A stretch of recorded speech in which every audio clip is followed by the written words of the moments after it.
Olá, meus amigos, olá, minhas amigas do Legislação Integrada. Aqui quem fala é o professor Bruno Valente. Nossa conversa de hoje é sobre o informativo de número 811 do STJ. Trataremos aqui dos julgados de direito público, então especialmente julgados da primeira sessão do STJ, que é composta pela primeira e segunda turma. É um novo formato que estamos iniciando hoje, um informativo do STJ dividido em 3 podcasts. Então, antes de começar aquele convite, se inscreve no nosso canal, seja no Spotify, Deezer, Apple Podcasts, Google Podcasts ou no YouTube, e ativa o sininho para ficar sabendo de todas as novidades. Compartilhe esse podcast com aquele amigo que tem interesse nesse tipo de conteúdo e nos segue no Instagram, Legislação Integrada, onde todo dia tem novidade. Então, sem mais delongas, vamos para o primeiro julgado de hoje. O primeiro julgado é da primeira turma do STJ, foi inserido no Código de Processo Civil destaque da seguinte forma: constatado que a parte executada não possui saldo suficiente, cabe ao juiz, independentemente da manifestação da interessada, indeferir o bloqueio de ativos financeiros ou determinar a liberação dos valores constritos. Vamos lá, caso concreto. Imagina que o João deve uma quantia a Maria. A Maria, então, propõe uma ação de execução, e aí, no decorrer dessa execução, é realizada uma penhora de ativos financeiros. E aí, gente, só o que se encontrou na conta de João foi uma aplicação financeira equivalente a 30 salários mínimos. Não se encontrou mais nada. Se revirou todas as contas, não tinha nada. Só mesmo essa aplicaçãozinha financeira de 30 salários mínimos. E aí, qual é o problema? O problema é que o artigo 833, inciso 10, do Código de Processo Civil diz que são impenhoráveis a quantia depositada em caderneta de poupança até o limite de 40 salários mínimos. E aí vamos lá, né, gente? Sabemos que a interpretação hoje é de que não é só o valor na caderneta de poupança. Qualquer valor em aplicação financeira que esteja ali com características semelhantes à da poupança também vão ser impenhoráveis. Então pode ser, por exemplo, aquele CDBzinho que você tem no Nubank, aquilo ali é impenhorável também, normal. Então, o juiz verificou que tinha menos de 40 salários mínimos, que era impenhorável, e ele de ofício já mandou desbloquear. Ele nem esperou que João requeresse esse desbloqueio com base na impenhorabilidade. E aí se pergunta, o juiz poderia fazer isso? É uma matéria que pode ser conhecida de ofício? Gente, resposta: sim, é uma matéria que o juiz poderia sim conhecer de ofício, então o juiz agiu acertadamente ao determinar o desbloqueio dos valores. E como é que ficou o destaque? Constatado que a parte executada não possui saldo suficiente, cabe ao juiz, independentemente da manifestação da interessada, indeferir o bloqueio de ativos financeiros ou determinar a liberação dos valores constritos.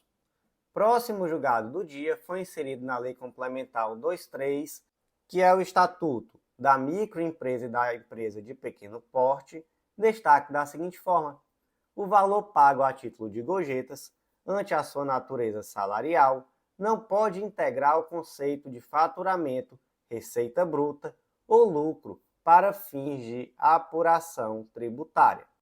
Qual é a celeuma aqui? Qual é o problema? O problema é que a Lei Complementar 123, e especialmente ali o artigo 18, parágrafo 3º, traz que quando essa empresa de pequeno porte ou microempresa, é aderente ao Simples Nacional, a tributação dela vai ser uma alíquota que vai incidir sobre a sua receita bruta.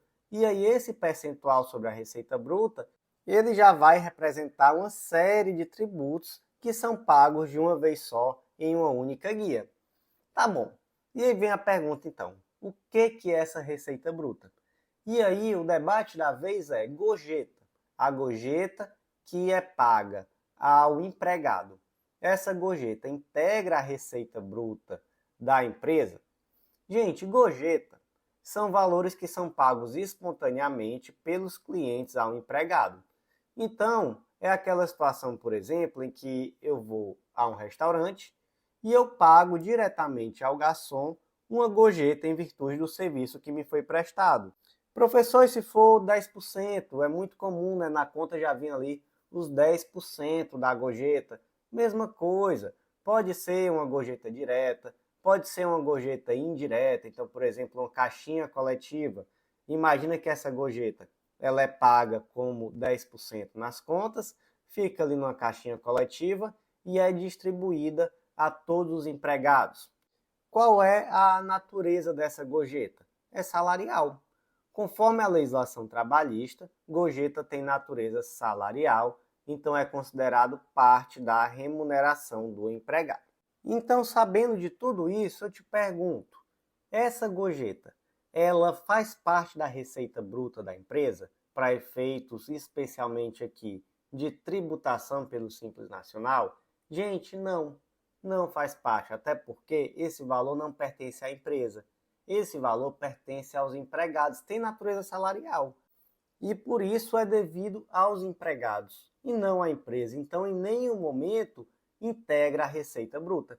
Da mesma forma, tá, gente? Só para aprofundar um pouquinho, o mesmo vale para o couvert artístico.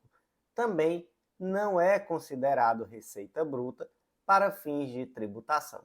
Então, como é que ficou aqui o destaque? O valor pago a título de gorjetas, ante a sua natureza salarial, não pode integrar o conceito de faturamento, receita bruta ou lucro para fins de apuração tributária. Antes de seguir em frente, então, aquele convite super especial.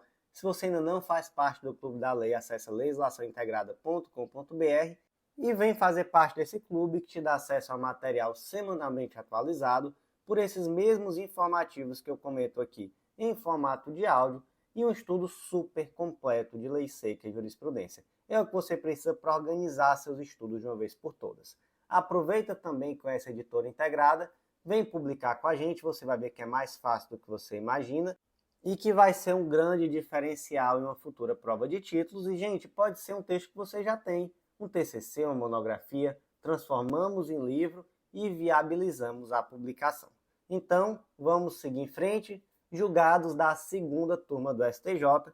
O primeiro julgado da segunda turma foi inserido na Lei 8.009 de 90, Lei da Impenhorabilidade do Bem de Família, e o destaque ficou da seguinte forma: a confusão entre a moradia de entidade familiar com o local de funcionamento de empresa não constitui requisito para o reconhecimento da proteção de imóvel como bem de família. Vamos lá, o que é o bem de família? Nós temos o bem de família legal e o convencional.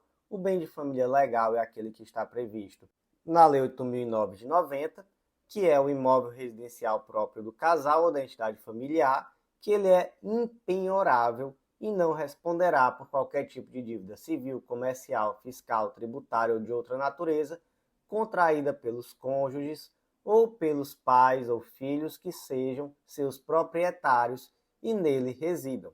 Lembrando, gente, que o bem de família, ele alcança inclusive aquele imóvel de pessoas solteiras e também aquele imóvel que é habitado por pessoas de famílias não convencionais. Então, por exemplo, amigos que residem juntos, enfim, aí a sua imaginação aqui diz, até aquela pessoa que mora só tem bem de família, então por aí você tira. E aí, gente, vamos aqui para um exemplo didático para entender o julgado em questão. A Maria é proprietária de um imóvel e ela reside nesse imóvel com a sua família. Além de ser sua residência, a Maria também utiliza parte do imóvel para uma atividade empresarial. Então imagina, por exemplo, que é um imóvelzinho ali, onde na garagem, na parte da frente, ela fez uma pequena lojinha. Vamos imaginar mais ou menos isso. No momento em que a Maria criou essa empresa, ela utilizou o imóvel como um todo para integralizar o capital social. E aí acontece que em um determinado momento, a empresa enfrenta dificuldades financeiras e um credor busca a penhora do imóvel para satisfazer uma dívida comercial. E aí vem a pergunta: Maria pode alegar impenhorabilidade do bem de família em relação a esse imóvel? Gente, o STJ entendeu que sim, pode sim. Por quê? Porque se entendeu que a Lei 8.009 é clara no sentido de que a impenhorabilidade é oponível em qualquer dívida, seja execução civil, fiscal, previdenciária, trabalhista ou de outra natureza, e que a jurisprudência do STJ já é bem firme no sentido de que essa impenhorabilidade também alcança os imóveis pertencentes a pessoas jurídicas, mas utilizados para a moradia dos sócios, e que o simples fato de uma parte do imóvel ser utilizado para o desempenho da atividade empresarial não é suficiente para afastar a impenhorabilidade. Então, qual é a situação aqui? É o imóvel pertencente à pessoa jurídica, onde esse imóvel é utilizado para a residência do sócio, mas parte do imóvel também é utilizado para fins comerciais. Esse imóvel continua sendo impenhorável? Continua sendo impenhorável. Gente, sobre o tema bem de família, acessem o material escrito que nós trouxemos um aprofundamento sobre o bem de família convencional e o bem de família legal. Então aqui nós trouxemos, por exemplo, a previsão legal, nós já dissemos o bem de família legal, Lei 8.009 de 90, convencional, está no Código Civil, especificamente artigos 1711 a 1722, mas aqui só um pequeno aprofundamento, a instituição no bem de família legal decorre da lei e no convencional tem que ser mediante escritura pública ou testamento. Quando houver mais de um imóvel em que a família resida, o bem de família legal é aquele de menor valor, já no bem de família convencional poderá ser qualquer dos imóveis, inclusive o de maior valor. E aí, por último, a impenhorabilidade no bem de família legal é absoluta e no convencional relativa.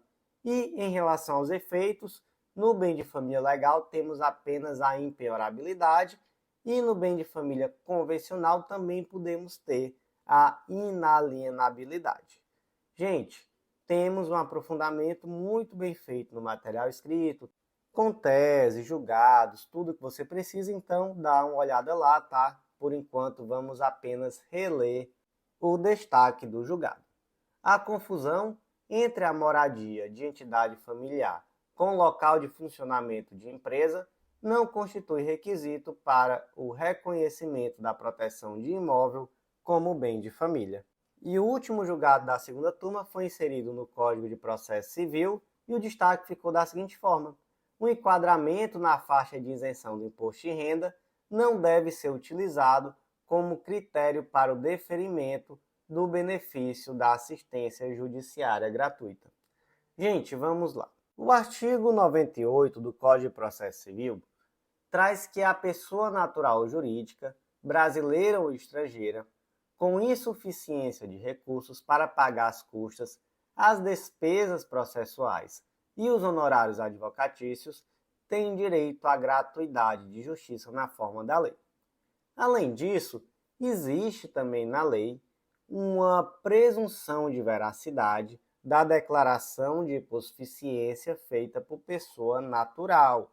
Então, diante dessa presunção, é necessária decisão judicial motivada para afastar a gratuidade judiciária quando houver uma declaração de hipossuficiência da pessoa natural. E aí, gente, a lei não traz de forma expressa nenhum requisito objetivo para determinar quem é hipossuficiente. Então não tem na lei dizendo assim, quem ganha até um salário mínimo, até 2, até 3. Não tem. O que tem na lei então? Tem na lei que a hipossuficiente é aquela pessoa que não é capaz de pagar as custas judiciais sem prejuízo da sua própria manutenção ou de sua família. E além disso, tem uma presunção de veracidade dessa declaração de hipossuficiência feita por pessoa natural. Diante disso, gente, sempre que o judiciário tentar inventar algum critério objetivo, você já fica com a pulga atrás da orelha. Então, por exemplo, se o juiz disser quem ganha mais de 3 salários mínimos é hipossuficiente.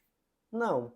Temos aqui a criação de um requisito que não está previsto em lei.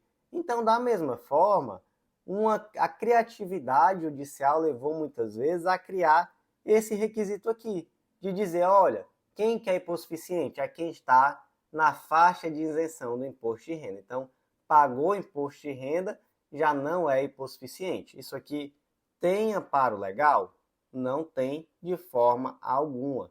Então, sobre o tema, temos inclusive teses do Jurisprudência em Tese, edição 150, as teses 1 e 2 não é possível utilizar esse critério objetivo do enquadramento na faixa de isenção de imposto de renda para esses FIIs. Então, como é que ficou o destaque? O enquadramento na faixa de isenção de imposto de renda não deve ser utilizado como critério para o deferimento do benefício da assistência judiciária gratuita. Gente, então por hoje foi isso. Informativo pequenininho, né? Já que agora estamos desmembrando. E aí eu vou esperar vocês me dizerem o que estão achando do novo formato. Se fica melhor, se fica pior. Vou gravar uns 3 informativos desse jeito. Depois vocês vão me dizendo aí o que estão achando. E aí nós vemos se mantemos o formato ou voltamos para o anterior. Por hoje foi isso. Até a próxima.